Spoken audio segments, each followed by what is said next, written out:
내 이름은 박리사. 아빠가 경영하는 회사에서 사원으로 일하고 있는 나이 24. 나보다 3살 위인 남친이 있고 얼마 전 프로포즈를 받았다. 남친 한심에는 다정다감한 성격으로 언제나 나를 제일 우선으로 생각해주는 사람이다.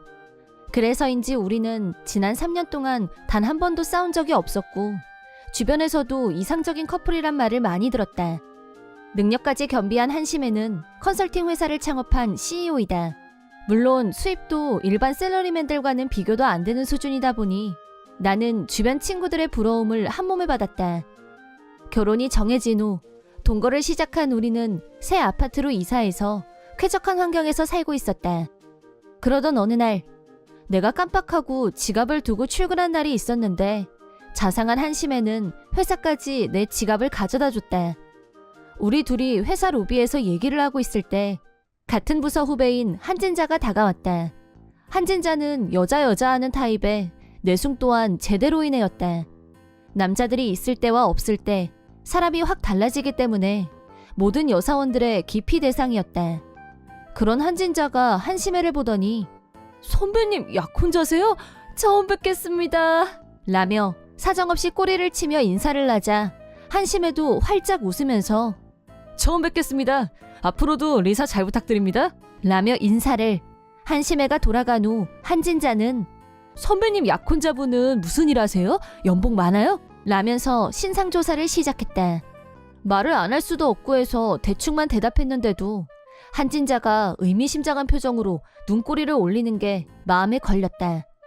어쨌든 나는 결혼 준비가 한창이었고 매우 분주한 나날을 보내고 있었다. 결혼식 담당자와 미팅을 하는데 은근 한심애가 내 의견이나 희망사항을 무시하고 예식 비용을 최대한 억제하려는 게 팍팍 느껴졌다. 그래도 일상에 단 한 번뿐인 날이니까 결혼식은 서로 원하는 것에 맞춰서 하자고 사전에 얘기를 했었는데도 불구하고 막상 본론에 들어가고 나니 가격부터 다운시키고 보자는 태도에 어이없고 화가 났다. 나는 한심애에게 나의 불만사항을 말했고 의견 충돌이 일어나는 일이 많아졌다. 그러자 한심애는 퇴근 시간이 갈수록 늦어졌고 나를 피하는 것 같았다.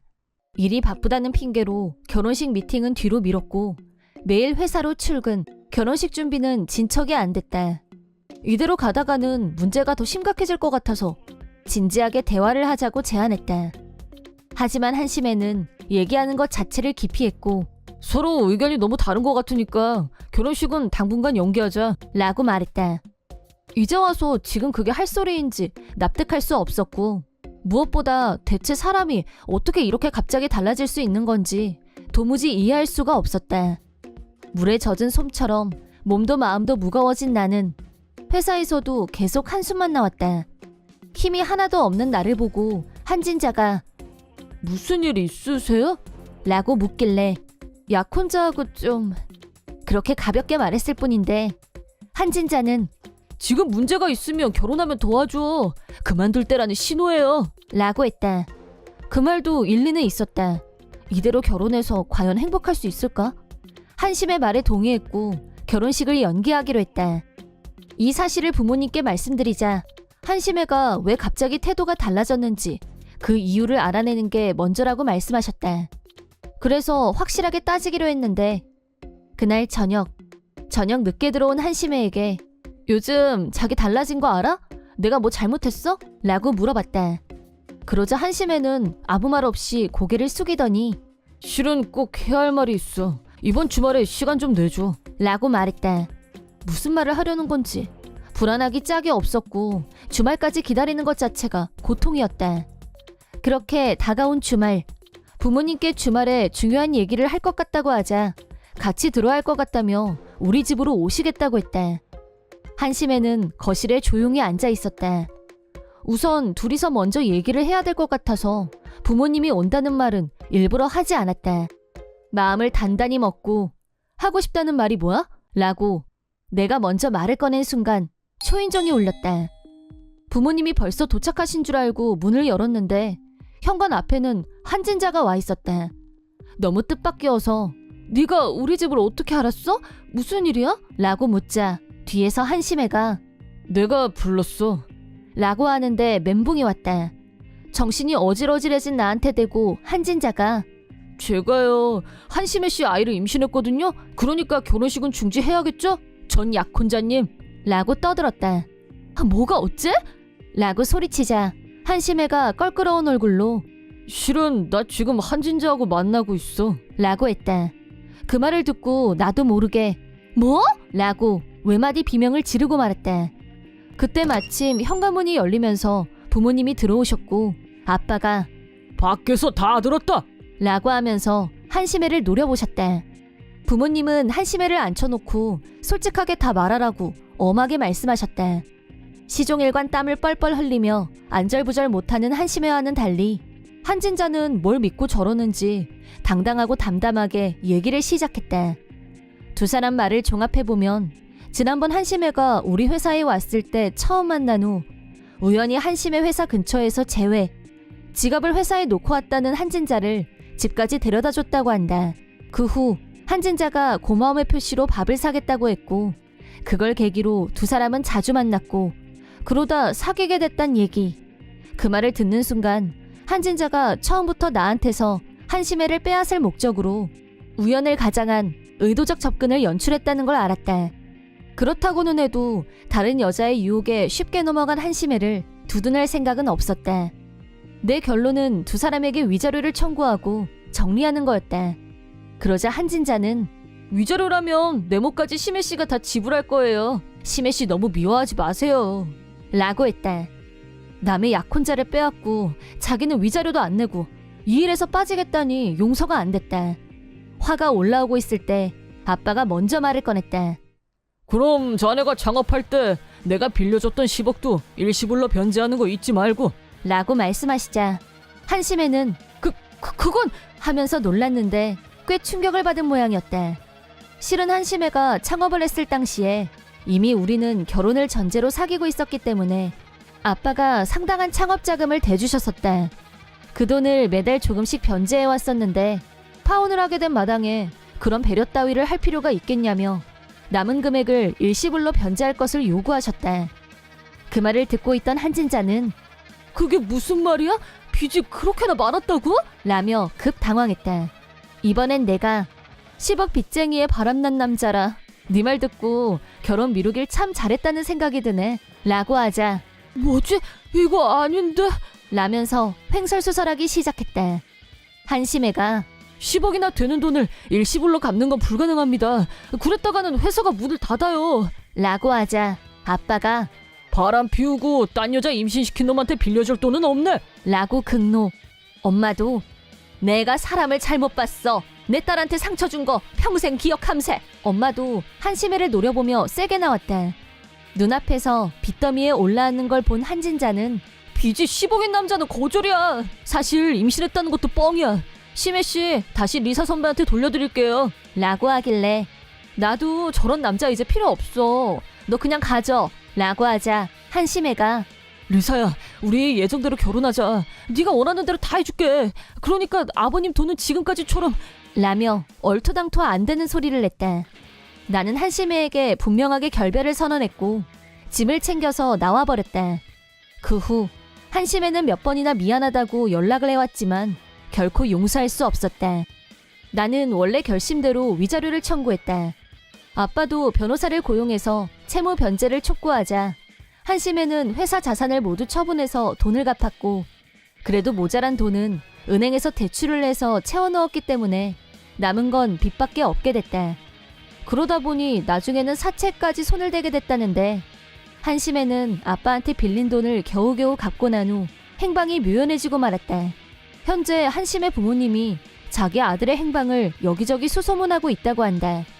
한편 한진자는 진짜로 한심혜 아이를 임신한 사실을 나중에 알게 됐고 병원에서 낙태를 했다고 한다. 거기서 끝이 아니라 내가 청구한 위자료를 갚아야 한다며 상사한테 월급을 올려달라고 한 모양이었다. 하지만 어림도 없는 소리였고 사장님인 아빠는 한진자를 지방으로 좌천시켜버렸다. 한진자는 한적한 시골로 이동 발령을 받았다. 마지막까지 이동 발령만은 거두어달라고 사정하면서 잘못했다고 빌었지만 소용없었다. 한편 나는 믿었던 남자한테 배신당한 후 한동안 울적해 있었지만 친구가 마련한 모임에서 우연히 좋은 사람을 알게 됐고 좋은 사이로 발전하게 됐다. 아직 20대 초반이니까 결혼을 서두르기보다는 두루두루 사람을 만나보고 한심해보다 훨씬 좋은 남자를 만나 결혼하는 게 목표이다. 그러기 위해서는 무엇보다 남자를 보는 안목을 키우는 게 필수라는 생각이 든다. 3년 전 우리 가족은 남편 회사 일 때문에 이사를 하게 됐다. 새로 이사 간 곳에서는 별 어려움 없이 적응했고 주변 엄마들과도 금세 친해졌다. 그런데 나보다 조금 뒤에 이사 온 어떤 엄마가 있었는데 장난이 아니었다. 그녀의 시그니처 말버릇은 혼혈아를 낳고 싶다였었다. 자기 애가 옆에 있는데 무슨 뚱딴지 같은 발언인지 이해가 안 됐는데 딱히 대꾸할 말도 없었지만 대강 장단만 맞춰주고 듣는 둥 마는 둥 흘러넘겼다. 그러던 어느 해 우리 애와 몇몇 가까운 엄마 애들이 같은 유치원에 입학했다. 막장 엄마 애도 같이 말이다. 유치원 입학식 때 막장 엄마 애를 다시 보니 누가 봐도 딱 한국 애였고 막장 엄마는 입학식 내내 난 제 외국 애들처럼 성형시키고 싶어 라면서 혼자 계속 중얼거리고 있었다. 유치원 애한테 성형이라니 자기 애한테 저런 말을 하고 싶을까? 너무 어이가 없었다. 아이들이 각자 자기 교실에 들어갔고 한 명씩 앞에 나와서 자기소개를 하는 시간이 주어졌다. 우리 애가 제일 마지막 순서로 앞에 나왔는데 막장 엄마가 급흥분. 우리 애가 완전 자기 스타일이었던 모양이다. 하지만 막장 엄마는 걔가 우리 애인지도 모르고 어머 우리 애랑 성이 똑같네? 라면서 싱글벙글. 입학식이 끝나고 애들만 유치원에 남고 보호자들은 일단 집으로 돌아가게 됐다. 나는 남편이 딸아이를 데리고 있었는데 다른 엄마들과 정문 쪽으로 향해 갔다. 물론 막장 엄마도 같이. 남편이 딸아이와 같이 주차장에 있는 모습을 본 막장 엄마는 다시 급흥분. 우리 남편은 러시아계 혼혈이었다. 우리 남편과 딸을 보더니 역시 외국 애들이 귀여워. 너무 짱이다. 어쩌고 하면서 성큼성큼 걸어갔다. 그런데 남편이 내 이름을 부르면서 나한테 다가오자 막장 엄마가 급변했다. 표정이 확 변하더니 나를 보면서 왜 자기한테 먼저 말을 안 했냐. 당장 남편을 자기한테 넘기라는 둥. 3살 먹은 애처럼 생떼를 쓰는 막장 엄마. 같이 있던 다른 엄마들이 모두 막장 엄마를 말렸지만 몇 사람이 붙어도 한 사람을 감당하기 힘들었다. 결국 도저히 손을 쓸 수 없는 상황이 돼서 경찰을 불렀고 경찰 덕분에 겨우 집에 올 수 있었다. 그런데 그날 저녁 먹을 시간에 막장 엄마가 집으로 들이닥쳤다. 초인종을 연속으로 누르면서 내 이름을 계속 부르는데 인터폰 화면으로 봐도 표정이 정상이 아니었다. 내가 겁을 먹고 긴장하자 남편이 대신 나가서 막장 엄마한테 강력하게 항의하고 언성을 높였는데 우리 남편 얼굴을 본 순간 막장 엄마는 딴 사람으로 변했다. 전 당신 애를 낳고 싶어요 라고 남편한테 들이댔다. 거의 토할 것 같은 얼굴로 남편이 미치셨냐고 하자 그럼 자기 애하고 우리 애를 교환하는 건 어떠냐고 진짜 미친 소리를 냈다. 도저히 답이 안 나왔고 다시 경찰의 도움을 빌렸지만 이런 상태가 일주일 동안 되풀이됐다. 막장 엄마한테 시달린 지 일주일. 일요일에 막장 엄마 남편이 찾아왔다. 그동안 출장 때문에 집에 없었다는데 집에 도착하자 막장 엄마가 우리 애랑 자기 애를 교환하기로 했다면서 신이 나서 짐을 싸고 있더라고 했다. 하는 말이나 하고 있는 꼴이 말이 안 된다는 생각이 들어서 마침 우리 남편과는 안면도 있고 해서 얘기를 들어보려고 왔다는 거였다. 그래서 우리 남편의 지난 일주일 동안 어떤 미친 일이 있었는지 말해주자 무릎까지 꿇고 사과했다. 막장 엄마 남편은 정중하게 사과하고 집으로 돌아갔다. 막장 엄마 남편이 왔다 간 날 밤 한밤중에 거실에서 쿵 하는 수상한 소리가 들렸고 남편이 거실로 나가봤는데 맙소사 거실에는 속옷 차림의 막장 엄마가. 어쩌다 베란다 창문이 열려 있었던 모양인데 창문을 통해 무단 침입을 한 거였다. 우리 남편더러 당신 애를 낳게 해달라는 광언을 하려고 말이다. 남편이 막장 엄마를 발로 차버리자 너무한다며 펑펑 울며 난리 부르스. 도저히 못 볼 꼴을 보고만 남편은 구역질을 참으면서 경찰에 신고, 경찰차로 강제 퇴거 조치. 그러고 나서 막장 엄마 남편한테 연락을 받고 달려온 남편분은 계속 말렸는데도 한밤중에 뛰쳐나와서 온 곳이 우리 집이었다는, 연속으로 당하다 보니 정신적으로 큰 고통을 느꼈고 남편분이 책임지고 막장 엄마를 친정으로 보내겠다고 해서 조금 안심이 됐다. 막장 엄마는 우리 남편이 자기 운명의 남자라면서 우리 남편 애를 임신하기 전까지는 아무데도 못 간다면서 버텼다는데, 친정 부모님이 직접 와서 막장 엄마를 강제로 차에 태우고 끌고 갔다고 한다. 그 얘기를 듣고 나니 가까운 곳에 그 여자가 없다는 것만으로도 마음이 놓였고 예전 같은 일상으로 돌아온 듯한 기분이 들었다. 하지만 겨우 2주 정도가 지난 어느 날, 막장 엄마 남편한테서 다급한 목소리로 전화가 걸려왔다. 얘기를 들어보니 막장 엄마는 친정에서 계속 감시를 받고 있었는데 잠깐 틈이 생긴 사이 도망을 쳤다고 했다. 순간 나와 남편은 다시 심장이 철렁했다. 그럼 그 여자가 또 찾아오는 건가? 친정에서 도망친 이유는 하나밖에 없을 거고 행방을 수소문하고 있다고는 하지만 틀림없이 우리 집으로 올 것 같은 예감이 들었다. 그리고 그날 밤 예상대로 인터폰이 울렸다. 남편과 나는 일단 무시했지만 지칠 줄 모르고 울려다는 인터폰과 함께 문 밖에서 막장 엄마의 목소리가, 우리 같이 힘을 합쳐서 후세를 만들어요. 100% 최고의 아기가 태어날 거예요. 리얼 호러 장르 영화 속에 들어가 있는 기분이었다. 이번에도 남편이 경찰에 연락했지만 그 전에 동네 주민들이 소란을 듣고 우리보다 먼저 신고를 했는지 전화를 하자마자 경찰이 순식간에 도착했는데 또 아주머니시냐는 말소리가 들려왔다.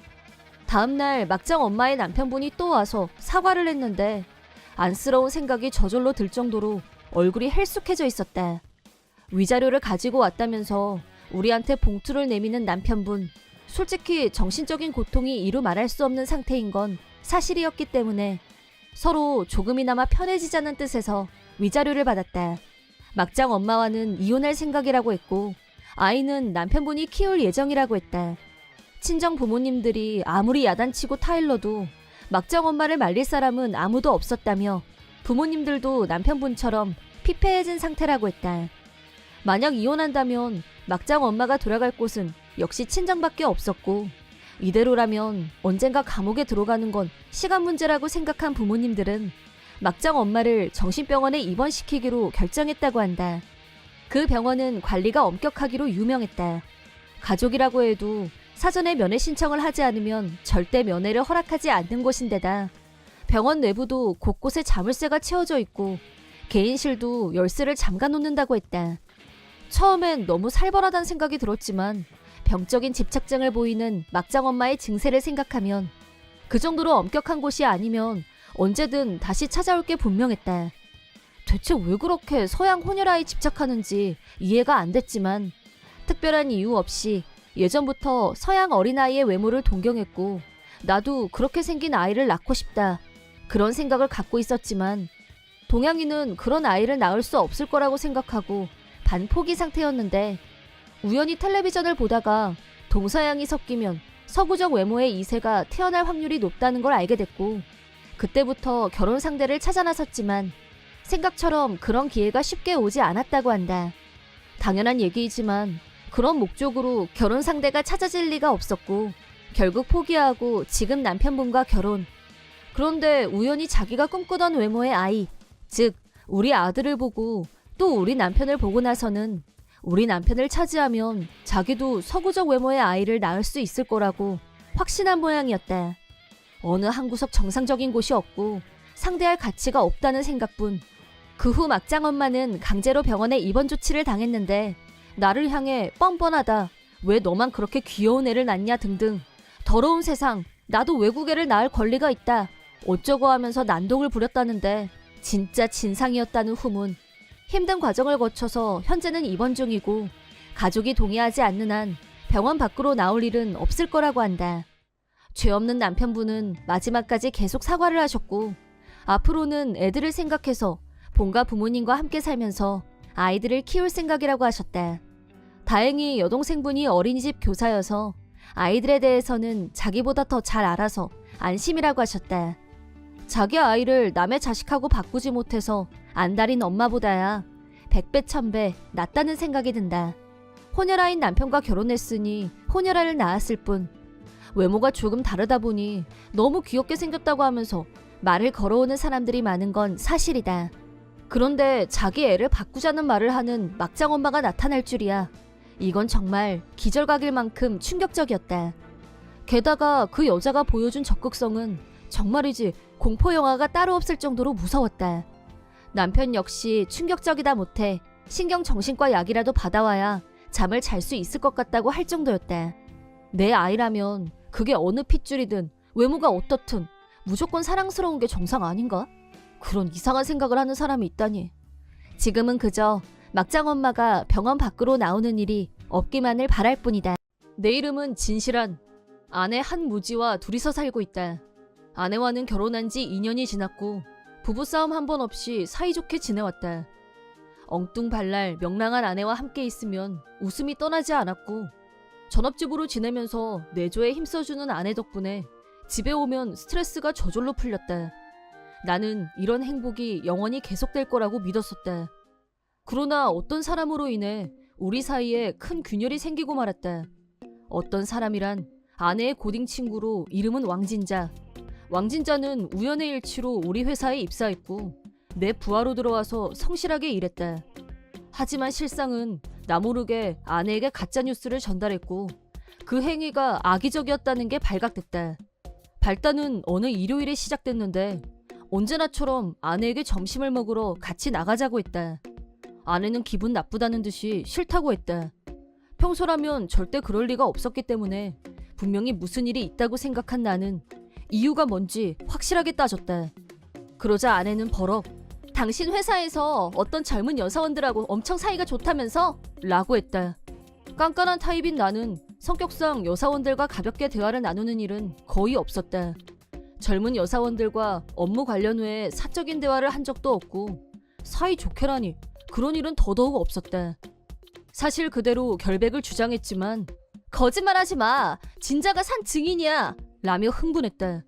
그게 무슨 말이냐고 묻자 최근 들어 왕진자한테서 자주 연락이 왔고 회사에서 내가 누구랑 뭘 하는지 일일이 알려준다는 것이었다. 그 내용들이란 모두 아내를 불안하게 하는 것들 뿐이었고 악의적이고 고의적인 게 분명했다. 아무리 열심히 내 결백을 주장해도 한번 의심이 시작된 아내의 마음을 돌리기에는 역부족이었다. 일단 화가 풀릴 때까지 기다려보기로 했는데 이번에는 회식 자리에서 내가 어떤 여사원과 둘이 사라졌다는 가짜뉴스로 아내를 화나게 만들었다.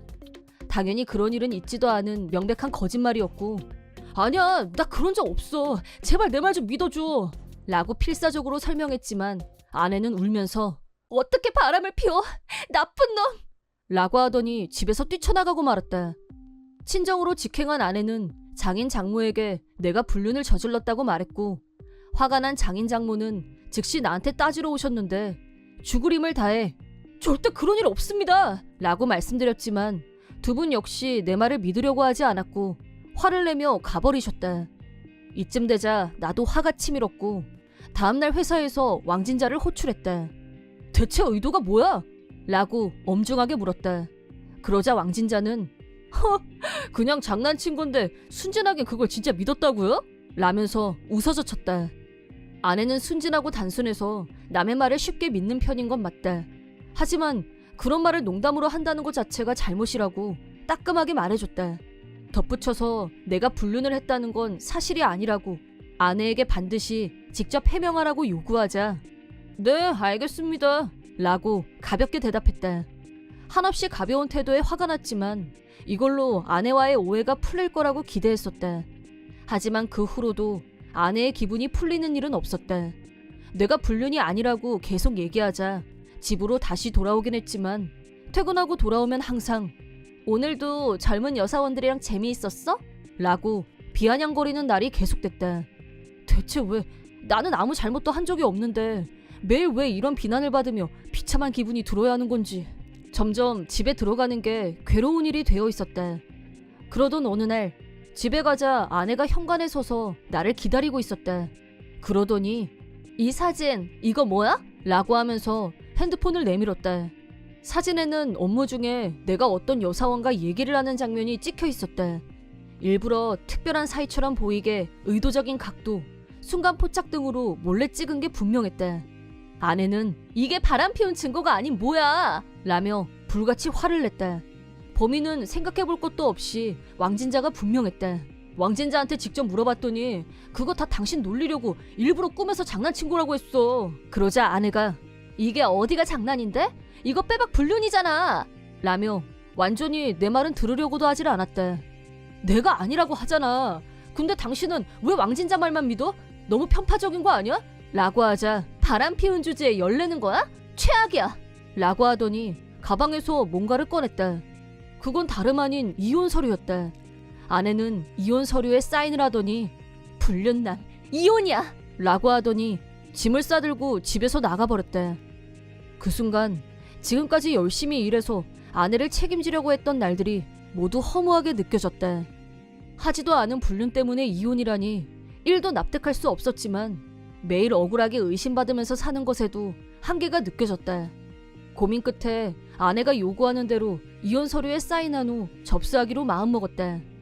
그러기 전에 먼저 왕진자에게 따지고 싶은 게 한두 가지가 아니었지만 그 타이밍에 집안에 초상이 났고 며칠 회사에 휴가를 내고 쉬는 동안 왕진자에게 따질 여유도 없이 이혼 서류를 접수했다.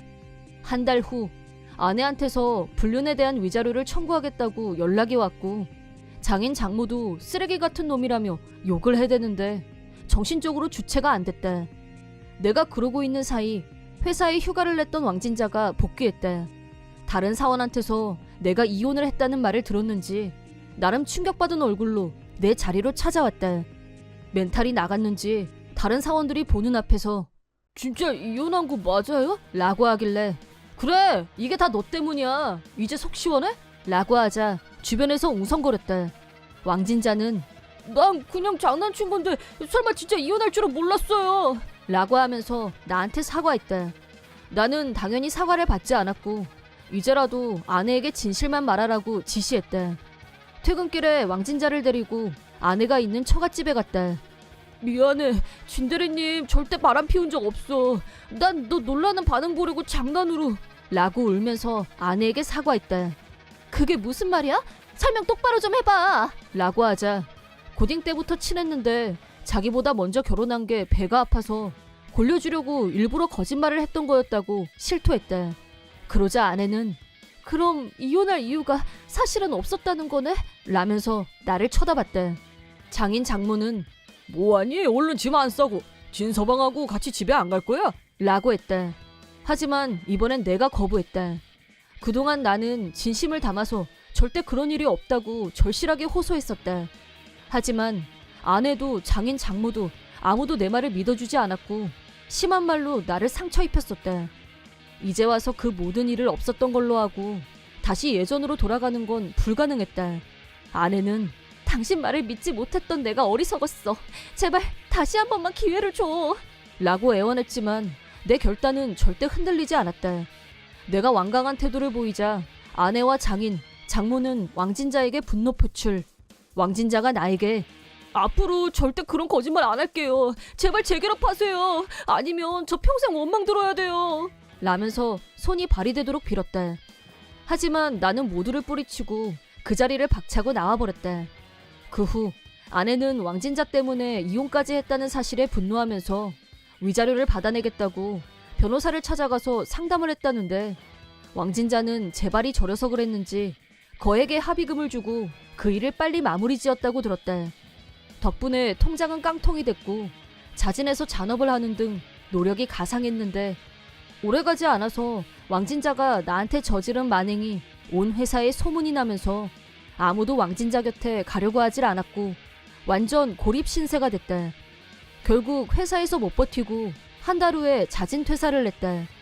아내가 주변 친구들에게 억울하다고 호소하는 바람에 친구들도 모두 떠나고 지금은 숙소가 딸린 어느 공장에서 조용히 일만 하고 있다고 한다. 아내는 친구에게 속은 것도 억울하고 나를 못 믿은 것도 후회되고 이혼 후 완전히 우울증에 빠지면서 방에만 처박혀 지내는 운둔형 외톨이가 되고 말았다. 장인 장모한테서 이대로 두면 정신병원에 갈 것 같다며 연락이 왔는데 제발 부탁이다. 재결합하면 안 되겠니라며 부탁을 해왔지만 단호하게 거절하고 다시는 연락하지 말라고 했다. 요즘은 회사에서 왕진자를 안 봐도 돼서 그런지 스트레스도 줄어든 것 같고 예전보다 일에 집중도 잘 되고 성과도 잘 나온다. 덕분에 회사에서 평가도 올라가고 최근 인사 발령에서 본사로 이동이 결정났다. 수입도 늘어날 테고 좀 더 좋은 집으로 이사해서 멋진 독신 생활을 만끽할 생각이다. 회사에서 인정받으면서 자신감도 늘어났고 좀 더 안정을 찾고 나면 다시 새로운 인연을 찾아봐야겠다는 긍정적 사고도 뿜뿜이다. 하지만 재혼만큼은 절대 실패하고 싶지 않기 때문에 신중하게 상대를 골라야겠다는 강한 신조가 생겼다. 내 이름은 한길만. 첫 입사한 회사에서 사장직을 맡고 있는 나이 34살. 최근에 아내가 출산을 해서 예쁜 아기까지 일도 가정도 모두 완벽한 최고의 시간을 보내고 있다. 지금은 이렇게 행복하지만 실은 5년 전 한 번 이혼의 아픔을 맛본 적이 있다. 전처 왕재습과는 24살에 결혼했는데 결혼 5년째 불륜 사건이 터졌다. 이혼을 할까 말까 고민하고 있던 중에 다른 남자하고 또 바람을 피우고 있다는 걸 알게 되면서 지체 없이 이혼하자고 했다. 바람 피운 이유는 그때 나는 평사원일 때여서 월급이 지금하고는 많이 달랐고 아이도 갖고 싶지만 내 월급으로는 아이를 키울 자신이 없었다며 불만을 말했다. 하지만 그런 이유로 복수의 남자들과 불륜을 했다는 건 핑계에 불과했다. 진짜 이유를 알아내기 위해 불륜 상대에 대해서 조사한 결과 상대들은 예외 없이 나보다 수입이 많은 유부남들이었다. 전처의 진짜 목적은 그 남자들의 부를 이용하는 거였다. 명품 가방, 옷, 액세서리 등 그 남자들이 아내에게 갖다 바친 물건들은 수도 없었다. 전처가 결혼 전에 룸살롱에서 알바를 했던 적이 있었다고 말했던 게 생각났고 결국 내 월급으로는 자기가 원하는 명품을 손에 넣을 수 없어서 무력 때문에 불륜을 했다는 합리적인 의심에 도달했다. 그런 전처에게 아무런 미련이 남지 않았고 위자료를 청구하고 깨끗하게 갈라서기로 결심했다. 그 후 입사 초기부터 나는 누구보다 열심히 일했고 입사 3년 만에 사장님께 인정을 받으며 이사직을 맡게 됐다. 그리고 반년 후에는 고령을 이유로 퇴임을 결정한 사장님의 후임으로 내가 사장으로 취임했다. 사장의 임무는 상상 이상으로 막중했고 날마다 과중한 업무에 시달렸다. 그런 나를 안쓰럽게 생각하셨는지 전 사장님은 집에서 내조해줄 사람이 필요하니 빨리 재혼하는 게 어떻겠냐며 거래처 사장님 따님과 맞선을 주선해 주셨고 다행히 지금 아내와 맺어졌다. 아내는 부유층이면서도 전처와 달리 명품에 집착하지도 않았고 가정적이고 요리도 잘하고 여자다운 면에 끌린 나는 연애 1년 후 정식으로 프로포즈했다. 결혼 후 아내는 바로 임신을 했고 1년 후에는 건강한 남자아이가 태어났다. 눈코 뗄 새 없이 바빴지만 사랑하는 가족을 위해 최대한 빨리 업무를 마치고 집으로 직행하며 잘 살고 있던 어느 날 퇴근길에 케이크 전문점에 들려서 아내에게 줄 케이크를 고르고 있었는데 갑자기 어떤 여자가 말을 걸어왔다. 뒤돌아보니 전처였다. 5년 전 이혼 후 한 번도 만난 적이 없었는데 좋은 건지 나쁜 건지 여전히 젊었을 때랑 똑같은 옷차림에 화장을 하고 있어서 알아보는 건 어렵지 않았다. 전처는 급 친한 척을 하면서 나 소식 들었어. 자기 사장 됐다면서? 라고 하더니 나한테 달라붙어서 내 어깨며 팔에 자기 손을 갖다 댔다. 손 치워! 라고 하자 설마 아직도 나한테 화나 있는 거? 바람 피웠다고? 라며 콧소리를 냈다. 그러더니 그땐 내가 잠깐 미쳤었어. 지금은 아니야. 나 절대 한눈 안 팔고 당신만 바라볼 자신 있어. 5년 동안 나 때문에 열심히 일해서 사장까지 올라간 거잖아? 그런 의미에서 우리 재결합하는 거 어때? 난 찬성. 당신이 나 못 잊고 있다는 말 다 듣고 있었어. 라고 혼자서 북치고 장구치고 난리가 났길래 뭐래니? 나 이미 결혼해서 잘 살아. 라고 한 방에 해결. 그러자 전처는 하면서 깜짝 놀라더니 몇 번이나 눈을 깜빡거렸다. 그럼 얘기 끝났지? 라고 하고 뒤돌아서 나가는데 전처가 바로 따라붙으면서 그럼 이혼하고 다시 나랑 결혼하면 되겠네. 라고 망언을 하길래 지체 없이 라인 차단. 가족과 행복하게 살고 있는 나에게 있어서 전처는 이미 지나간 과거에 불과했다. 또한 생각하기도 싫은 과거였고 완전히 잊고 싶었다. 생각지도 못했던 전처와 조우한 지 일주일이 지났다. 이제 연락할 방법도 없다고 완전히 마음을 놓고 있었는데 전처가 다시 내 앞에 나타나고 말았다. 내가 라인을 차단했다는 걸 알게 된 전처는 이번엔 우리 회사로 찾아와서 내가 나올 때까지 기다리고 있었대. 나를 보더니 갑자기 달려들었고, 이혼은 어떻게 돼가고 있어? 나는 약혼자랑 헤어졌어. 그러니까 난 언제든지 결혼할 수 있다고. 라고 폭탄 발언을.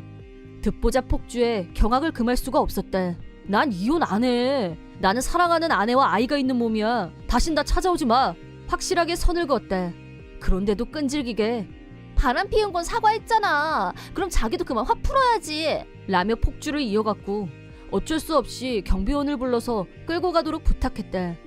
경비 담당자에게 2번 다시 여기 들어오면 안 된다고 엄중 경고를 받은 후 그날은 포기하고 돌아간 모양인데, 하지만 그 다음 날에도 전처는 어김없이 회사 앞에 나타났고, 경비 담당자가 몇 번이나 주의를 줘도 포기하지 않고 끈질기게 재결합을 강요했대. 나의 인내심에도 한계가 왔대. 당장 꺼지지 못해? 한 번만 더 나타나면 그땐 경찰을 부를 거야. 라고 분노 폭발. 이 정도 하면 물러설 줄 알았는데 전처는 오히려 더 열을 냈대. 지금 나 겁주는 거야? 당신 한때 사랑했던 여자를 경찰에 넘길 수 있어? 못할 걸 절대? 라고 하더니 나한테 가방을 던졌대. 어이가 털려서 경비 담당에게 전화를 걸자 가방을 주워서 쏜살같이 도망쳤대. 그 후 3일 정도 회사 앞에서 전처의 모습을 볼 수 없었대. 드디어 포기했구나 하고 한시름 놓고 있었는데 4일째 되는 날 안내 데스크로부터 전처가 또 나타났다는 연락을 받았대. 서둘러 1층으로 내려가자 전처가 안내 데스크 사원의 멱살을 잡고 욕설을 퍼붓고 있었대. 내가 말리려고 달려들자 이번에는 내 멱살을 잡고 흔들었대. 결혼이 힘들면 내연녀라도 좋아. 내가 원하는 것만 다 해주면 돼. 라고 소리쳤대. 안내 담당자가 경비실에 연락하려고 내 손 전화기를 돌리자 전처는 지금 뭐 하는 거야? 라면서 수화기를 뺏었고 수화기로 안내 담당 사원의 머리를 내리쳤대. 그 정도로는 분이 안 풀렸는지 옆에 있던 장식용 도자기, 관엽식물 등을 던지고 부수고 난동을 부렸대. 주변에 있던 사원들은 폭력 현장을 직접 목격한 셈이 됐고 일대가 대혼란이 벌어진 가운데 누군가 경찰에 신고를 하는 소리가 들렸대. 머리를 다친 안내 담당자는 곧바로 병원에 데리고 갔대. 회사로 쳐들어와서 이런 난동을 부리다니 나도 더는 용서가 안 됐대. 반드시 강력한 처벌을 받게 하리라 작심했대. 우선 잘 아는 변호사를 찾아가 이번 일을 상의한 후 함께 이 문제를 해결하기로 약속했대. 그 다음은 전처에게 안내 담당자에 대한 위자료, 파손한 물건에 대한 변상 등 손해배상을 청구하기로 했대. 마지막으로 스토커 행위에 대해 경찰에 상의한 후 피해 신고서를 접수했대. 내가 경찰서에 갔을 때 막 조사를 마치고 나오는 전처와 운 나쁘게도 마주치게 됐대. 이미 경찰한테서 위자료에 관한 얘기를 들었는지 전처는 나한테 대고 대체 나한테 무슨 짓을 한 거야? 이러다 까딱 잘못하면 나 잡혀가게 생겼다고 라며 꽤나 겁을 먹었는지 유난히 흥분 상태였대. 사필 규정 몰라? 네가 한 짓은 완벽한 범죄야. 마땅히 벌을 받아야지. 라고 하자 당신 한때는 진심으로 사랑했던 여자한테 이럴 수가 있어? 피해 신고라도 취소해줘. 변호사랑 짜고 소송 거는 것도 관두고 제발. 라고 울먹이면서 필사적으로 매달렸대. 하지만 절대 용서할 생각이 없었대. 전 사장님께서 나에게 맡기신 소중한 회사에서 무지막지한 난동을 부린 행위는 절대 용서할 수 없었대. 흥분 상태인 전처를 경찰이 제압했고 다른 곳으로 데리고 갔대. 그 후 부상을 입은 안내 담당자에게 위자료를 지불했고 그 외 변상금 등 기타 청구금을 다 합치면 전처가 지불해야 하는 금액은 총 3천만 원 정도의 거금이 됐대. 경찰에서 앞으로 내 주변에는 접근 금지 명령이 떨어졌고 그 뒤로는 내 앞에 나타나지 않았대. 위자료, 변상금 등을 지불하기 위해 빚을 지게 된 전처는 자기한테 충성을 다할 남자를 찾고 있는 모양인데 젊었을 때처럼 쉽게 되지는 않는 모양이었대. 겨우 한 명 돈 많은 남자를 잡아서 빨대를 꽂으려고 했는데 유부남이었던지라 부인한테 들통이 나서 오히려 위자료 청구서가 날라왔고 결과적으로 빚만 더 불어났대. 도저히 방법이 없어진 전처는 끝내 매춘에 발을 들이게 됐다는데 자업자득 외에 다른 말은 생각나지도 않고 그 말을 들은 후에도 전혀 동정심이 생겨나지 않았대. 한편 나는 다시 평화로운 일상을 되찾았고 얼마 후 아내가 둘째를 임신하게 됐대. 가족이 늘어나게 된 걸 계기로 회사 근처에 주택을 구매하기로 했다. 지금 이렇게 행복한 생활을 할 수 있는 건 전처가 바람을 피우고 본성을 드러내준 덕분이 아닌가 싶다. 그때 단호하게 이혼을 결정하길 100번 1000번 잘했다는 생각이 든다. 이혼했을 당시에는 나에게 이런 행복한 제2의 인생이 있을 거라고는 전혀 생각하지 못했었다. 역시 인생은 무슨 일이 일어날지 아무도 모르는 게 아닌가 싶다. 앞으로도 살아가는 나의 가족과 이 행복을 지키기 위해 사장으로서 더욱 사명감을 갖고 회사를 책임지며 앞으로 나아갈 것을 다짐해본다. 내 이름은 여주연. 대학 때부터 사귀어온 남친에게 최근 프로포즈를 받은 25살의 회사원이다. 이제 약혼자가 된 어남주와는 대학 때부터 고락을 함께한 사이였는데 졸업 후 남주는 소원이던 무역 상사에서 근무하게 되었다. 이제 회사에서 자리도 잡히고 수입도 안정적이고 드디어 연애기간 6년 만에 결혼을 하게 됐다. 결혼식 날짜를 정하고 내가 회사를 그만두면서 신혼집에서 동거가 시작됐다. 부모님 상견례도 마쳤고 이제 남은 건 결혼식 준비를 마무리하는 것뿐이었다. 그런 와중에 내 결혼 소식을 들은 고딩 시절 친구인 왕재숙으로부터 갑자기 연락이 왔다. 왕재숙은 옛날부터 남자를 밝혔고 남의 남친 뺏기가 주특기인 아이였다. 그런 이유로 거의 모든 애들이 왕재숙을 싫어했다. 하지만 고딩 때 소프트볼 선수였던 나는 그땐 완전 보이시한 타입이어서 남친도 없었고 다른 애들처럼 남자 문제로 왕재숙과 얼굴 붉힐 일도 없었다. 그래서 왕재숙과 연락하는 유일한 1인이 나였다. 그런 왕재숙이 갑자기 우리 친구잖아. 네 약혼자 언제 소개할 거야? 라며 들이댔다. 결혼식 준비로 바빠서 시간이 없다고 해도 그럼 결혼식장은 어디냐고 계속 물어왔다. 그러자 며칠 후 결혼식 준비로 미팅을 하고 집으로 돌아가려는데 결혼식장 앞에서 왕재숙과 부딪혔다. 왕재숙은 이런 우연이 라면서 흥분했지만 이런 어색한 우연이라니 계획적이란 느낌밖엔 들지 않았다. 차라도 한잔하자고 어찌나 때를 쓰는지 어쩔 수 없이 근처 카페에 잠깐 들어가기로 했다. 왕재숙은 내 앞이 아닌 남주 앞자리로 가서 마주 앉더니 완전 여자하고 있었다. 눈을 동그랗게 뜨고 예쁜 척하면서 남주한테 눈을 맞추더니 지금 하시는 일이 뭐예요? 어쩌고 계속 말을 거는데 왕재숙이 남주를 친구의 약혼자 이상으로 보고 있다는 강한 느낌이 들었다.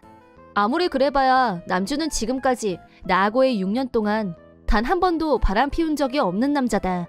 한결같이 나만 바라보는 남주에 대해서는 믿음이 있었다. 그래서 왕재숙이 아무리 유혹한들 절대 흔들리지 않을 거라고 믿고 있었다. 결국 1시간 내내 왕재숙이 꼬리치는 모습을 무방비로 직관해야 했고 겨우 풀려났을 때는 이미 해가 진 후였다. 집에 도착하자 남주가 근데 왜 내가 왕재숙하고 라인 친구를 맺어야 된다는 거야? 라고 황당한 질문을 했다. 무슨 말인지 몰라서 라인 주고받았어? 라고 되묻자 네가 화장실 간 사이에 왕재숙인지 뭔지가 무슨 일이 있을 때를 대비해서 네가 나하고 라인을 주고받으라고 했다면서 아이디 알려달라고 하던데? 라는 황당 발언을 당연히 나는 그런 말을 한 적이 없었고 왕재숙의 계략이란 게 너무 뻔해서 어이가 털렸다. 딱 그 타이밍에 왕재숙이 남주한테 오늘 너무 즐거웠어요. 앞으로도 잘 부탁드려요.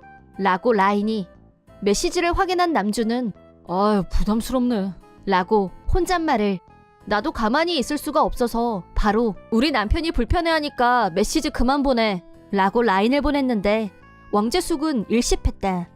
며칠 후 결혼식 준비 미팅이 있어서 회사에서 곧장 오기로 한 남주를 결혼식장 앞에서 기다리고 있다가 내 눈을 의심할 수밖에 없는 장면을 목격하고 말았다.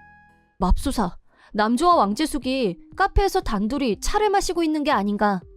당장 쫓아가서 그 두 사람을 향해 지금 뭐 하는 거야? 라고 다그치자 왕재숙이 헐, 지금 들킨 거임?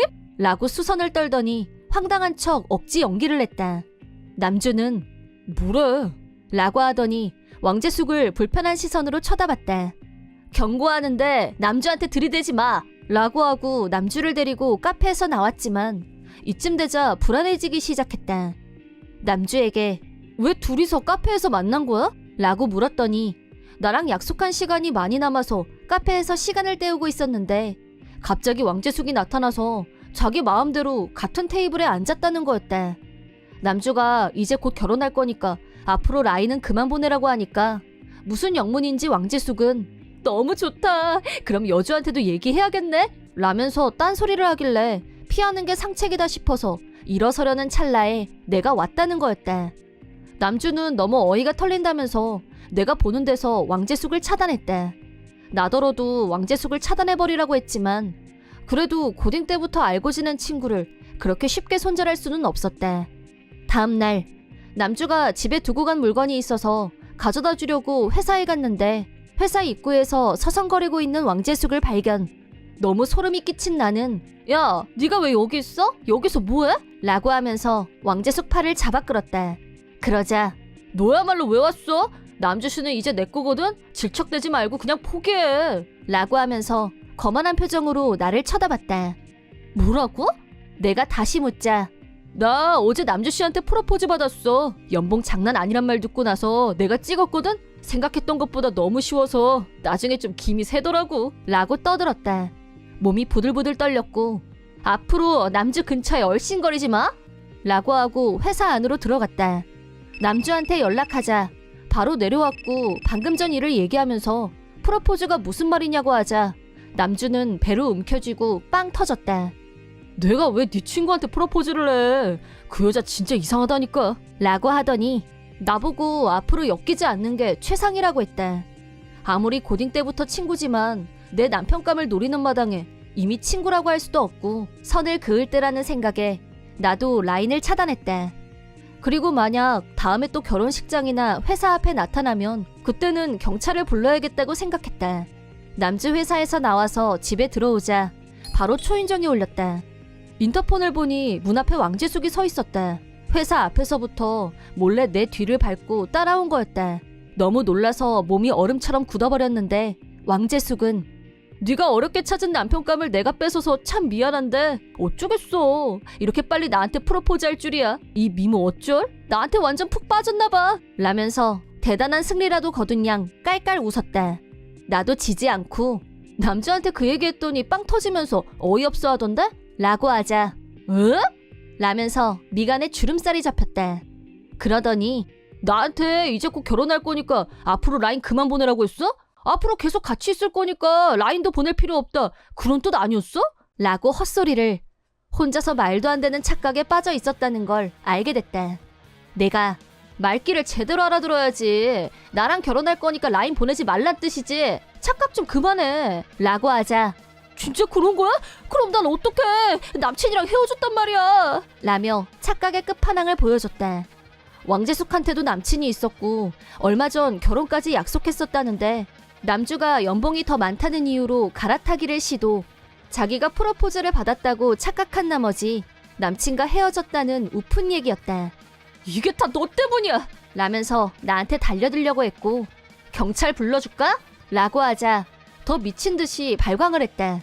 내 인생 책임져 이 부부 사기꾼들아. 라고 고래고래 소리를 질러댔는데 결국 옆집 사람이 신고를 해서 경찰이 출동했고 왕재숙이 그동안 벌인 스토커 행위에 대해 설명하자 바로 경찰에 연행돼 가서 경찰의 엄중 경고를 받고 풀려났다고 한다. 며칠 후 왕재숙 문제를 처리하고 모처럼 마음 편히 지내고 있었는데 이번에는 왕재숙 전 약혼자라는 사람한테서 연락이 왔다. 난데없이 파혼을 당한 이유를 알고 싶어서 왕재숙이 바람 피운 게 아닌지 조사 중이라고 하길래 지금까지 당했던 피해 사실을 모두 말해줬다. 그러자 남자도 황당해하면서 나한테 미안하다고 하더니 전화를 끊었다. 아무리 착각이었다곤 하지만 다른 남자한테 환상하려고 했던 행위 자체가 용서가 안 된다고 전 약혼자는 말했다. 그런 사실은 까맣게 모른 채 역시 자기 없이는 안 되겠어. 라고 왕재숙은 손바닥 뒤집듯이 재결합을 요구했지만 거두절미하고 두 번 다시 연락하지 말라고 철벽 손절을 당했다고 한다. 옛날부터 여자애들이 다 싫어해서 친구가 없는 왕재숙은 약혼자마저 등을 돌리자 주변에 아무도 없는 처량한 신세로 전락. 그래서 더 맞선에 목을 맸다는데 그래도 운 좋게 몇 번 결혼 직전까지 갔었다는데 결혼식에 올 친구가 한 명도 없다는 걸 알고 하나같이 왕재숙 인성을 의심했고 그중에는 뒷조사까지 한 사람도 등장. 환승선수에 경찰서까지 들락거린 과거가 들통나면서 파혼당하기를 몇 번. 결국 왕재숙은 처량한 외톨이 신세로 평생 칙칙하게 살아가야 할 처지가 되고 말았다. 나는 남주와 예쁜 아이도 낳고 행복한 결혼 생활을 하면서 전업주부로서 가족의 건강과 일상을 책임지고 있다. 고딩 때 친구들과는 정기적으로 만나고 엄마 친구들도 많이 생겼다. 누구처럼 외톨이 신세가 되지 않으려면 앞으로도 친구들을 소중히 여기고 관계를 중요시하면서 살아야겠다는 생각을 해본다. 내 이름은 최정상. 회사원이며 아내 한진자와 둘이서 살고 있다. 내가 다니는 회사는 이 지역에서 꽤 유명한 건설회사이고 출근은 빠르지만 이변이 없는 한 오후 6시면 칼퇴근이다. 반면 아내는 대학 졸업 후 대기업 전자회사에 취직을 해서 그런지 매일 잔업에 집에는 한밤중이 돼서야 들어오는 날이 태반이다. 그렇기 때문에 아내 대신 집안일이며 요리는 당연히 내가 하고 있었다. 아내와 나는 대학 동기였고 우리는 20살 때부터 사귄 사이였다. 원래부터 요리를 잘했던 나는 대학 다닐 때 매일 도시락을 직접 싸서 가지고 다녔고 점심시간에는 잔디밭에서 도시락을 먹는 게 일과였다. 그날도 잔디밭에서 도시락을 먹고 있는데 갑자기 아내가 말을 걸어왔다. 둘 다 20살이었다. 그거 혹시 직접 만든 거야? 라고 묻길래 응 하고 대답했다. 난 완전 요리는 꽝이거든. 진짜 존경스럽다. 라면서 내 요리 솜씨를 폭풍 칭찬했다. 그날 이후부터 아내는 내가 도시락을 먹고 있는 곳에 나타났고 내 도시락을 나눠주면서 자연스럽게 친해졌다. 그러는 사이 사귀는 사이가 되어 있었다. 그때 아내는 이미 대기업 전자회사에 취직하는 게 목표였다. 또 지역에 있는 건설회사에 들어가서 기초부터 건설업에 대해 배우고 싶다는 나를 응원해줬다. 그 당시에는 나는 완전 요리를 담당할 테니 너는 매일 맛있는 요리를 해다오? 결혼 후의 모습을 연상시키는 말을 하면서 나와 함께 미래를 꿈꾸던 아내. 하지만 대학 졸업 후 그렇게 원하던 대기업 전자회사에 취직한 아내는 조금씩 성격이 변해가기 시작했다. 대학 졸업 후 아내가 먼저 프로포즈를 해서 결혼하게 된 우리는 넓지는 않았지만 둘이서 살기에는 충분한 아파트에서 신혼을 시작했다. 아내의 일은 점점 바빠졌고 매일 피곤해 지친 모습으로 집에 돌아왔다. 나는 그런 아내가 조금이라도 기운을 차렸으면 하는 마음으로 퇴근 후 집에 오면 아내가 좋아하는 메뉴를 생각하고 만드는 게 나의 일상이 되어 있었다. 처음엔 음식만 봐도 좋아하던 아내였는데 결혼 후 1년이 지나자 피곤하고 스트레스가 쌓여서 그랬는지 나한테 화내고 짜증을 내기 시작했다. 빨리 유능한 사원이 되고 싶다면서 열심히 노력하던 아내를 잘 알고 있었기 때문에 화풀이 상대역이라도 내가 해줄 수 있는 일이라면 해주기로 마음먹었었다. 하지만 아내의 짜증은 점점 에스컬레이터하기 시작했고 화풀이 상대 정도로는 감당이 안 될 정도로 심해졌다. 어느 날 잔업을 하고 돌아온 아내가 식탁 위에 있는 음식을 보더니 저녁 햄버거였어. 진짜 고기 먹을 기분 아니었는데 라고 혼잣말을 그러지 말고 오늘 막 끝내줘. 조금만 먹어봐. 어? 라고 내가 권유하자 나더러 억지로 먹으라는 거야? 솔직히 하루도 안 거르고 매일 저녁 해놓고 기다리는 것도 부담스러워. 남자가 무슨 아줌마도 아니고 너 얼마나 이상한 줄 알아? 라며 격노하는 아내. 그러더니 이딴 거 버려버릴 거야 라고 하면서 햄버거를 정말 쓰레기통에 투척했다. 그 순간 대학 시절 내 도시락을 먹으며 감탄하던 아내의 웃는 얼굴이 떠올랐다. 나는 완전 요리를 담당할 테니 너는 매일 맛있는 요리를 해다오? 라고 유쾌하게 말하던 아내는 대체 어디로 사라진 걸까? 그저 슬픈 생각이 들었다. 그날 이후 나는 아내를 위한 요리를 그만뒀다. 혼자 저녁을 챙겨 먹고 치우면 끝이었다. 언젠가 아내가 본래의 밝고 따뜻한 모습으로 돌아올 때까지 언제까지고 기다릴 생각이었다. 하지만 그런 나의 결심을 흔들리게 만드는 일이 일어나고 말았다. 어느 날 어머니가 직접 만든 케이크를 들고 우리 집에 놀러 오셨다. 요리 솜씨 좋은 어머니가 너희 둘이 같이 먹으라고 만들었어 라고 하시더니 오자마자 간다고 일어나셨다. 나가시면서 기침을 하는 게 신경이 쓰여서 감기에 걸리셨어요? 라고 묻자 괜찮아 걱정할 정도는 아니야 라고 활짝 웃어 보였다. 그러더니 얼굴 봤으니까 됐어 라고 하시더니 총총 걸어가셨다. 어쩐지 뒷모습이 쓸쓸해 보이는 느낌이 마음에 걸렸지만 거실에 돌아와 보니 방금 전까지 테이블 위에 있던 케이크가 보이지 않았다. 여기 있던 케이크는? 라고 아내에게 묻자 그까짓 거 누가 먹어? 버렸어. 라고 했다.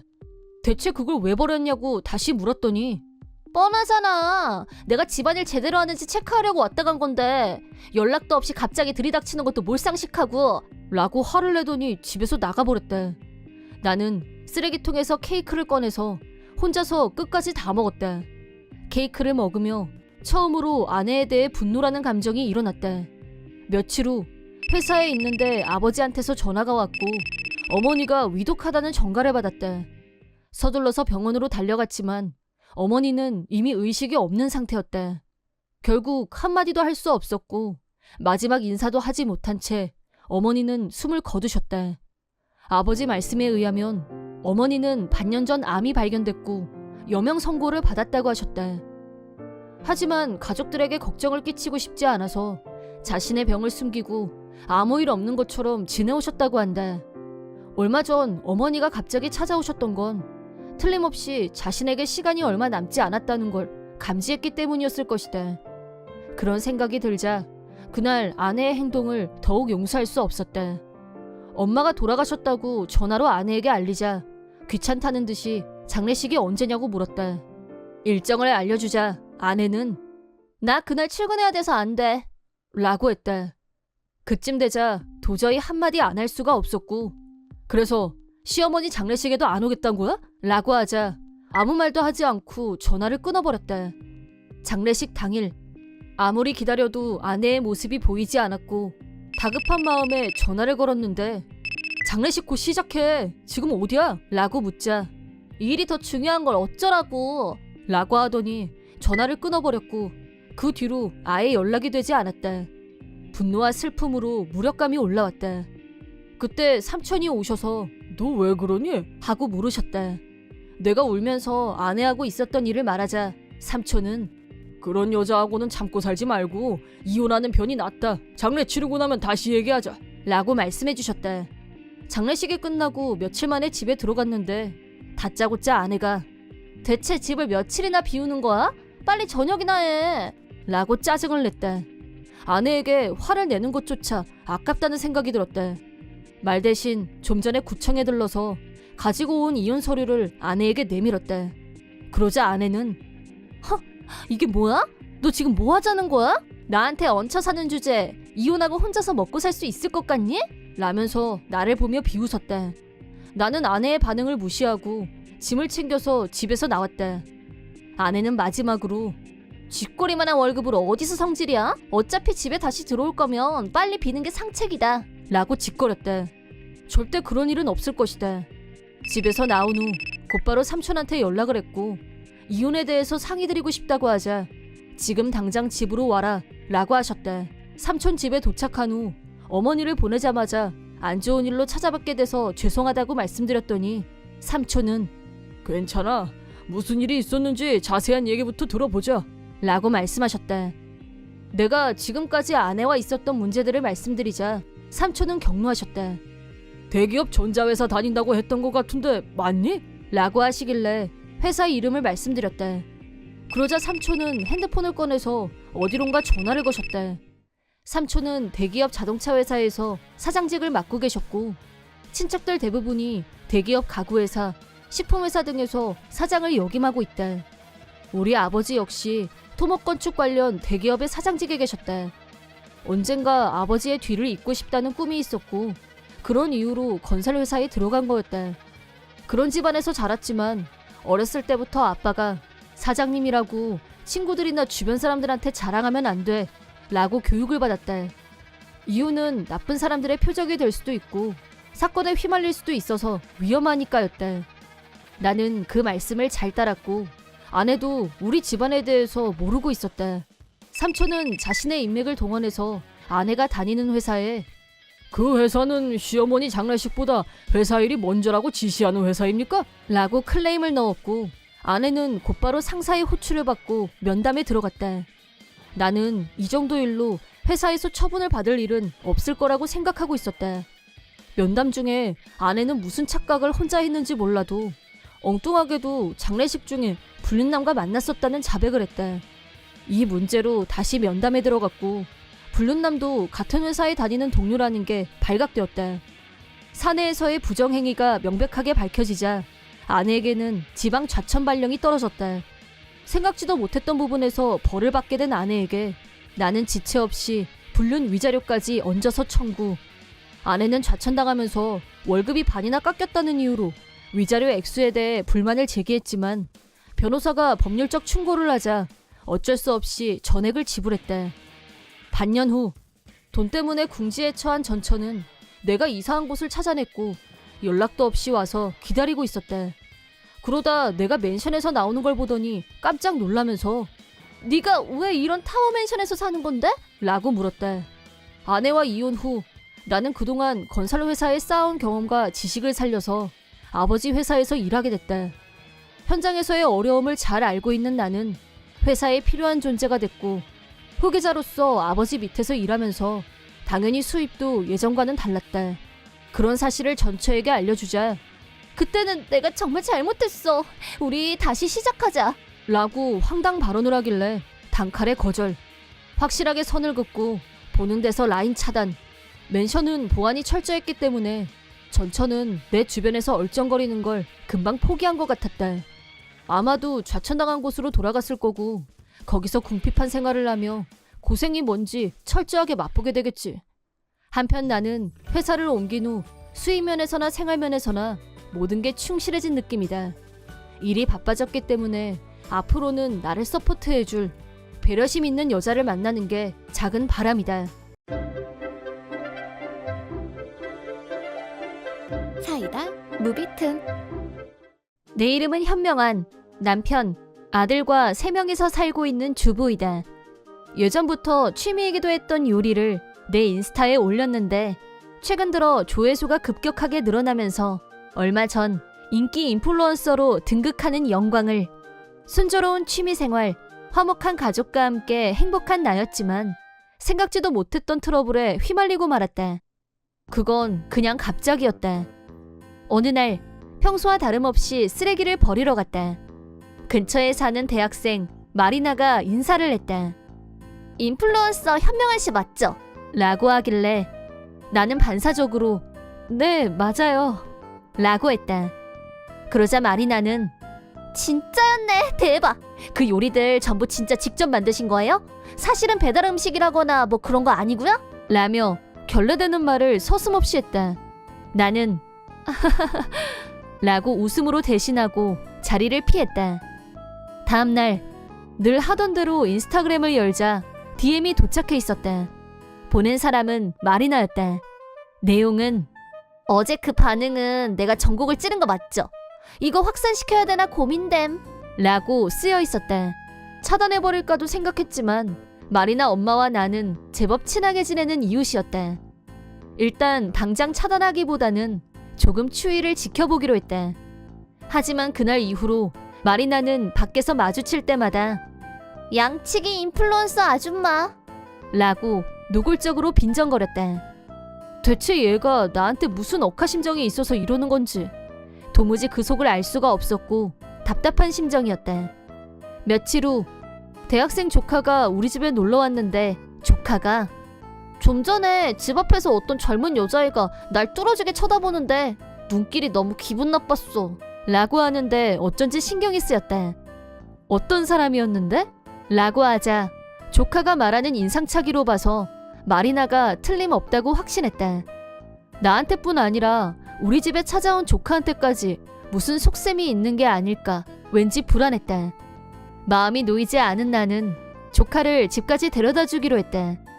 내가 인플루언서가 되면서 대학에서 사진 동아리를 하는 조카가 그동안 익힌 이란래프 카메라로 요리 사진을 찍어주고 있었다. 그때마다 나는 알바비를 꼬박꼬박 챙겨줬고 조카는 신이 나서 더 열심히 했다. 언니는 이른 나이에 조카를 낳았고 싱글마더가 됐다. 조카가 어렸을 때는 내가 조카를 돌봐준 적도 많았고 조카지만 친딸 같기도 한 아이였다. 그래서 행여 마리나한테 무슨 해코지라도 당하면 어쩌나 걱정이 됐다. 그리고 다시 며칠 후 마리나가 내 조카를 뚫어지게 쳐다본 이유가 밝혀졌다. 장을 보고 왔는데 우리 집 앞에서 마리나가 기다리고 있었다. 마리나는 나를 보더니 성큼성큼 가까이 다가왔다. 아줌마 아들이 나 임신시켰거든? 낙태 수술했으니까 당장 위자료 3천만 원 입금해줘. 라고 했다. 우선 내 아들이 마리나를 임신시키는 일은 절대 불가능했다. 왜냐면 우리 아들은 아직 유치원생이고 5살에 불과했으니까. 너무 터무니없었지만 내용에 너무 놀라서 그게 사실이니? 좀 더 자세히 말해볼래? 라고 서둘러 물었다. 그러자 계속 열을 내면서 자세한 사정을 얘기하기 시작했는데 마리나 말에 의하면 1달 반쯤 전에 밤중에 집으로 가고 있던 마리나를 내 아들이 강제로 인적 드문 곳으로 끌고 갔고 그때 당한 후 임신까지 하고 말았다는 거였다. 만약 이 얘기가 사실이라면 범인이 내 아들이 아니라고 해도 엄청난 일인 것만은 틀림없었다. 마리나가 걱정이 된 나는 범인의 특징에 대해 자세히 물었다. 그러자 마리나는 아까보다 더 흥분하면서 지금 저를 의심하는 거예요? 틀림없이 아줌마 아들이었다고요. 내가 그 남자가 이 집으로 들어가는 걸 몇 번이나 봤다고요. 라고 했다. 우리 집에 드나드는 남자라면 5살짜리 아들과 40살 우리 남편뿐인데? 내 아들이라고 확신하는 걸로 봐서는 범인이 남편일 가능성은 거의 없다고 보는 게 맞을 것 같고 머릿속이 혼란스러운 가운데 내 아들은 아직 5살밖에 안 됐어 라고 말해줬다. 그러자 마리나는 어디서 뻥을 쳐요? 내가 그 말을 믿을 것 같아요? 그럼 내가 본 사람은 누구란 건데요? 머리 금발로 염색한 젊은 남자 있잖아요. 라고 말했다. 금발이라고 하는 순간 휙 하고 감이 왔다. 마리나가 지적한 사람은 내 조카딸이 분명했다. 조카딸은 보이시한 이미지였고 짧은 커트머리에 금발로 염색을 하고 다녔다.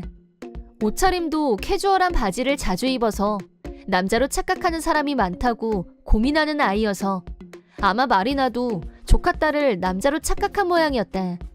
그렇다고 하더라도 내 조카가 마리나를 임신시킨다는 건 물리적으로 말이 안 되는 일이었고 그렇다면 마리나는 지금 나한테 거짓말을 하고 있는 것이다. 위자료를 받아내기 위해 피해자인 척 임신이라는 어마무시한 거짓말을 하다니 절대 용납할 수 없었다. 이 일은 그냥 넘어가서는 안 되는 일이었고 마리나 엄마를 불러서 얘기하기로 마음먹었다. 엄마를 불러오라고 하자 마리나는 이런 일을 가족에게 알리고 싶지 않아요. 라면서 거부했다. 그래서 내가 위자료를 지금 너한테 줄 수도 있지만 그걸 들고 혼자 가는 건 위험하니까 네 엄마를 부르지 않으면 위자료도 줄 수 없어 라고 하자 어쩔 수 없이 전화를 걸었다. 잠시 후 마리나 엄마가 왔고 무슨 일 때문에 그래? 라고 물었다. 내가 마리나에게 네가 직접 설명할 수 있겠니? 라고 하자 연기를 하기로 작정한 건지 슬픈 표정으로 울먹이며 얘기를 시작했다. 마리나가 얘기를 마치자 마리나 엄마는 고개를 갸우뚱하면서 내가 현명한 씨하고 가까운 사이라서 잘 아는데 이 집 아들은 겨우 5살이잖아? 그치? 라고 했다. 그러자 마리나는 엄마도 이 아줌마한테 속은 거야. 내가 분명히 젊은 남자를 봤다니까? 그놈이 이 집으로 들어갔단 말이야. 라면서 흥분했다. 그때 마침 조카딸이 평소처럼 우리 집으로 놀러왔다. 조카딸이 나타나자 마리나는 이 사람이야! 나 임신 범인! 라고 소리쳤다. 그러자 조카딸이 이 여자가 뭐래? 나 여자거든? 라고 하이 소프라노로 소리를 질렀다. 마리나는 급 당황했고 뭐야! 이 여자라니! 순간 뭐에 홀린 듯한 표정을 지었다. 상황을 지켜보던 마리나 엄마가 너 지금 제정신인 거 맞니? 당장 사실대로 말 못해? 라고 폭발했다. 마리나도 처음엔 어떻게든 얘기를 짜내려고 했지만 자기가 생각해도 빠져나갈 구멍이 없었는지 전부 지어낸 거짓말이라고 실토했다. 이유는 유흥비가 필요해서였다. 어떻게 하면 돈을 쉽게 만들 수 있을까 궁리하다가 우연히 내 인스타를 발견했는데 이게 뭐라고? 이딴 걸로 돈을 잔뜩 벌어? 라고 질투 폭발. 무슨 수를 써서라도 나한테 돈을 뜯어내야겠다는 생각으로 접근했다고 한다. 그러던 차에 조카딸이 우리 집에 들락날락거리는 걸 봤고 내 아들이라고 착각한 마리나는 성범죄와 임신 시나리오를 짜내게 된 거였다. 모든 진상을 알게 된 마리나 엄마는 나한테 사죄하면서 이 일은 경찰에 가서 신고해주세요 라고 부탁했다. 죄 없는 사람을 무고해서 돈을 뜯어내려고 한 것 자체가 악질 사기였고 나 역시 엄벌에 처할 필요가 있다는 생각에 동의. 마리나 엄마가 부탁한 대로 마리나를 경찰에 신고했다. 그 결과 마리나는 공갈 협박죄로 나한테 위자료를 지급하라는 판결을 받았다. 겁도 없이 공갈 협박을 벌인 마리나는 이 사실이 대학에 알려지자 학교를 중퇴하게 됐다. 게다가 집에서도 손절당하고 쫓겨나는 신세가 되고 말았다. 집에서 쫓겨난 후 알바를 여러 개 하면서 돈을 벌고 있다고 하는데 나한테 위자료도 갚아야 하고 알바 월급만으로는 생활하기가 어렵자 이번에는 자기 후배를 협박해서 공갈로 돈을 갈취하려고 하다가 또 체포당했다고 한다. 범죄 경력이 남게 된 마리나는 정상적인 회사에 취직하는 건 불가능했고 결국 술집에서 일하게 됐는데 거기서도 돈 문제로 인한 트러블이 끊이지 않았고 조폭들을 건드려서 지금은 조폭의 명령을 받고 더 위험한 일을 하고 있다는 말이 들리고 있다. 마리나 아빠는 성실, 근면, 보수적인 사람이어서 죄를 짓고 경찰서에 잡혀다니는 마리나를 평생 다시 볼 생각이 없다고 했다. 부모한테도 외면당한 마리나는 앞으로 누구의 도움도 받지 못할 거고 제대로 된 인생을 살기는 힘들 게 분명하다. 그건 역시 모두 본인이 자초한 일이고 자기가 뿌린 씨이다. 한편 나는 마리나의 일로 얻은 교훈을 바탕으로 인스타그램에서 내 개인 신상이 탄로나지 않도록 각별히 주의를 기울이고 있다. 그렇지만 인플루언서의 인기에는 영향이 없었고 팔로워도 꾸준히 늘어났고 수입도 안정적이다. 내가 좋아하는 요리를 하고 싶은 대로 하면서 이게 직업이 될 줄은 정말 몰랐었다. 아들아이가 어리기 때문에 집에서 할 수 있는 일을 찾아보려고 했던 것뿐인데 이렇게 성공한 것에 감사할 뿐이다. 한편 마리나 엄마와는 그런 일이 있은 후 한동안은 서로 껄끄러워서 거리를 뒀었는데 시간이 지나면서 차츰 예전처럼 편하게 웃으면서 얘기를 나누는 사이로 회복됐다. 마리나와의 일은 다 있고 앞으로도 사이좋은 이웃사촌으로 잘 지낼 생각이다. 폭풍우가 한 차례 휩쓸고 지나갔지만 다시 가정에 평화와 안정이 찾아온 것에 무한 감사를 느끼고 있다. 이번 영상은 어떠셨나요? 재밌게 보셨다면 구독, 좋아요에 댓글까지 달아주시면 감사하겠습니다. 그럼 다음 영상에서 만나요.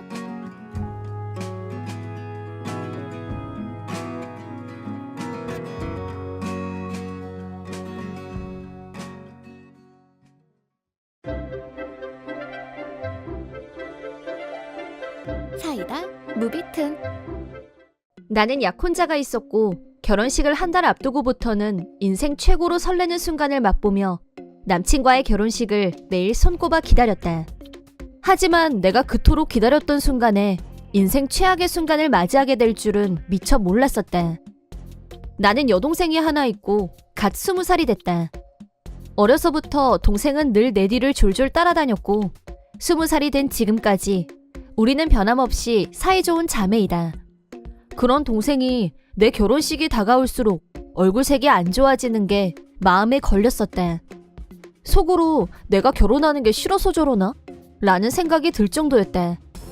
때로는 그런 동생의 모습이 서운하기도 했었다.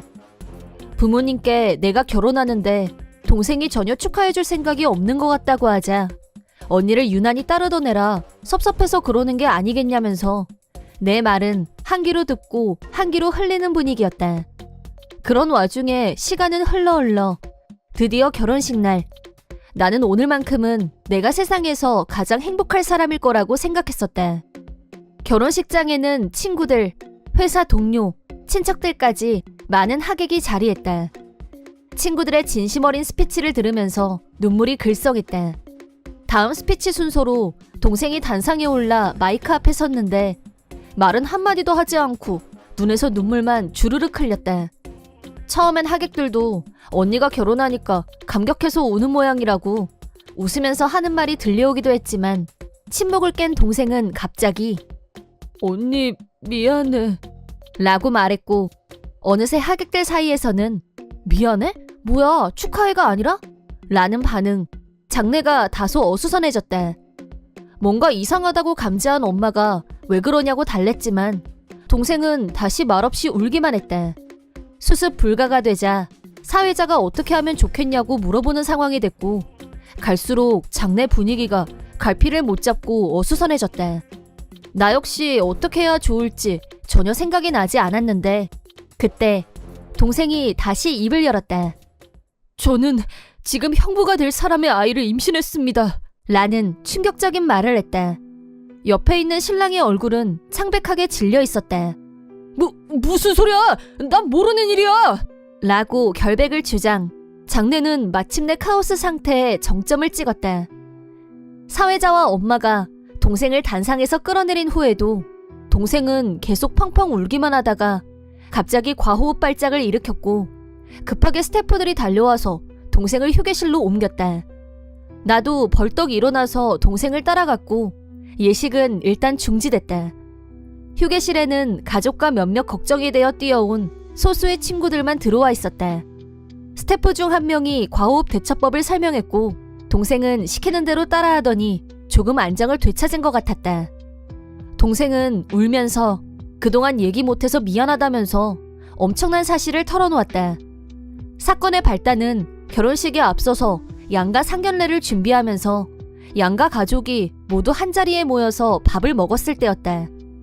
밥을 먹다가 동생이 화장실에 가려고 자리에서 일어났는데 내 약혼자가 뒤를 따라왔다고 한다. 너 귀엽다. 처제면 가족이니까 우리 연락처 교환하자. 라면서 접근했다는데 그때 동생은 별로 내키지 않았다고 한다. 하지만 싫다고 하면 예비 형부의 기분이 상할 거고 그럼 나한테 이상한 소리를 할 것 같아서 연락처를 주고받았다고 한다. 그리고 며칠 후 약혼자한테서 연락이 왔다는데 내 생일이 곧 다가오니까 서프라이즈로 선물이며 방을 꾸미는 일을 도와달라는 내용이었다고 한다.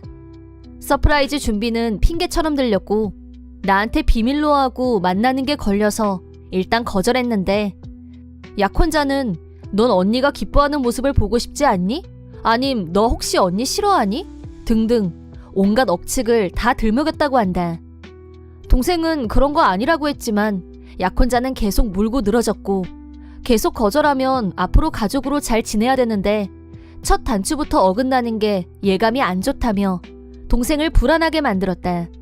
결정적으로 그렇게 되면 제일 속상한 사람은 네 언니야 라는 말에 어쩔 수 없이 약혼자가 하자는 대로 하기로 했다고 한다.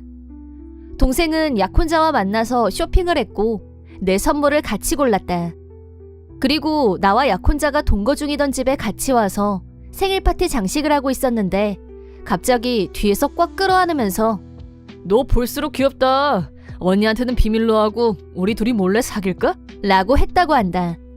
하지만 동생은 그럴 생각은 눈꼽만큼도 없었고 싫다고 거절하고 즉시 집에서 나가려고 했는데 약혼자는 동생을 억지로 침실로 끌고 갔고 반항하는 동생을 겁탈했다고 한다. 그 말을 듣는 순간 나는 피가 거꾸로 솟는 기분이 뭔지 처음 경험했다. 내 소중한 동생에게 그런 짐승만도 못한 짓을 하다니. 어떻게 내 남편이 될 약혼자가 그런 짓을 할 수 있는지 이해할 수 없었다. 그 일 이후 동생은 너무 끔찍한 일이 일어났고 충격이 너무 커서 오히려 아무 생각도 할 수 없었다고 한다. 곧 결혼식을 앞두고 모두가 들떠있는 가운데 나한테도 부모님한테도 도저히 말할 용기가 나지 않았다고 한다. 그래서 차라리 아무 일도 없었던 걸로 생각하기로 마음먹었다. 그런 결심을 하고 얼마 후 밥을 먹으면 속이 계속 메스꺼리는 느낌이 들면서 설마 하면서 검사를 했는데 임신한 사실을 알게 됐다. 동생은 절망할 수밖에 없었다. 만약 임신 사실을 나와 부모님께 말하면 상대가 누군지 물을 게 뻔하고 사실대로 말할 용기가 없었던 동생은 어떻게 해야 할지 아무런 판단을 할 수 없었다고 한다. 아무 결론도 내리지 못하고 혼자서 끙끙 앓다가 결혼식 당일날이 되고 말았다. 이대로 아무것도 하지 않은 채 시간이 지나면 아이가 태어날 테고 그 사실이 너무 두려워서 눈물이 났다고 했다. 동생이 모든 사실을 털어놓은 후 약혼자는 아니야! 제가 나 꼬신 거야! 라고 구차한 변명을 하면서 빠져나가려고 했다. 그러자 동생은 아이가 태어나면 곧장 DNA 검사를 할 거다. 그럼 이게 누구 아이인지 분명해질 거라고 소리치자 이번에는 목소리를 가라앉히고 합의하에 한 일이라고 다시 말을 바꿨다. 그때 약혼자 아버지가 더는 참을 수 없었는지 사람들이 다 보는 앞에서 약혼자를 주먹으로 후려쳤다. 그러더니 약혼자한테 네가 그러고도 사람이냐? 쓰레기 같은 놈! 라고 분노. 약혼자 어머니는 울면서 우리한테 정말 미안하다며 몇 번이나 고개를 숙였다. 약혼자의 추악한 사실이 밝혀지면서 결혼식은 중단됐다. 그때 나는 약혼자가 나 아닌 다른 여자를 이 아니라 동생이 성폭행을 당했다는 사실 자체가 충격이었다. 몸을 벌벌 떨면서 자꾸 나한테 미안하다고 하는 동생에게 내가 먼저 눈치채지 못해서 미안하다고 꼭 안아줬다. 그러자 동생은 울면서 고개를 옆으로 저으면서 언니의 행복을 망가뜨려서 미안해. 다 나 때문이야. 나 때문에. 라며 하염없이 울었다. 나는 내 동생을 이렇게 만든 인간을 용서할 수 없었다. 이제 더 이상 약혼자도 내가 좋아했던 사람도 아니었다. 놈은 자기 부모님한테 붙잡혀서 식장 밖으로 끌려나갔지만 하객들도 이미 모든 사실을 다 알게 되었고 놈의 더럽고 추악한 행실은 삽시간에 퍼져나갔다. 결혼식에는 놈의 회사 사람들도 물론 참석했었고 이 사실이 회사 내에 퍼지는 데는 하루도 걸리지 않았다. 그 결과 초고속으로 해고 처분이 내려졌다. 놈은 자기 부모님, 특히 아버지에게 무자비하게 맞은 후 감히 나하고 다시 시작해보겠다는 꿈을 꾼 모양인데 나 네 동생 게임에 빠진 거야. 네 동생이 문제라고. 내 말 좀 믿어 제발. 너 나랑 네 동생 중에 누굴 더 믿어? 나지? 나 믿지? 나 이제 너밖에 없어. 제발 나 버리지 마. 어? 우리 아무도 모르는 데 가서 조용히 살자. 라고 떠들어댔는데 한마디로 정리. 지옥에나 가 인간 말종아. 라고 하고 전화를 끊었다. 그 후 나는 놈에게 결혼식 비용, 부정행위 등에 대한 위자료로 1억을 청구했다. 그리고 동생과 함께 놈의 성범죄를 경찰에 신고했다. 증인은 셀 수 없이 많았고 놈의 죄를 밝히는 데는 긴 시간이 필요 없었다. 당연히 감옥행이 떨어졌다. 다행이라면 놈의 부모님은 마지막까지 진심으로 우리 입장을 존중해 주셨고 몇 년이 걸리더라도 죗값을 다 치르게 할 거고 위자료도 내게 할 거라고 약속하셨다는 거다. 이번 일로 놈은 놈을 아는 모든 사람들에게 손절당했고 누구 하나 놈의 편을 드는 사람은 없었다. 놈의 라인에는 헤아릴 수 없이 많은 욕설 문자가 날라왔지만 그 모든 것은 네 탓이라는 사실. 놈은 감옥 안에 있는 것도 지옥, 감옥 밖으로 나와도 지옥일 것이다. 그래야 마땅하다. 극도로 고통받길 바라며 극도의 고통 속에서 내 동생에게 저지른 짓을 몇 년이 됐건 지옥 같은 곳에서 후회하고 뉘우치기 바란다. 그리고 나와 부모님은 오직 동생의 다친 마음을 보살피는 데 최선을 다했다. 동생은 뱃속에 있는 생명에 대해 고통스럽게 고민하고 공포와 싸운 결과 뱃속의 아이는 아무 죄가 없다면서 그 아이를 낳아서 잘 기르기로 결심했다. 결심한 후로 동생은 조금 편해 보였고 앞만 보고 가겠다고 했다. 나는 그런 동생을 지지할 생각이다. 내 결혼식은 산산이 부서졌지만 동생이 모든 것을 이겨내고 웃는 모습을 되찾은 것에 감사한다. 이번 영상은 어떠셨나요? 재밌게 보셨다면 구독, 좋아요에 댓글까지 달아주시면 감사하겠습니다. 그럼 다음 영상에서 만나요.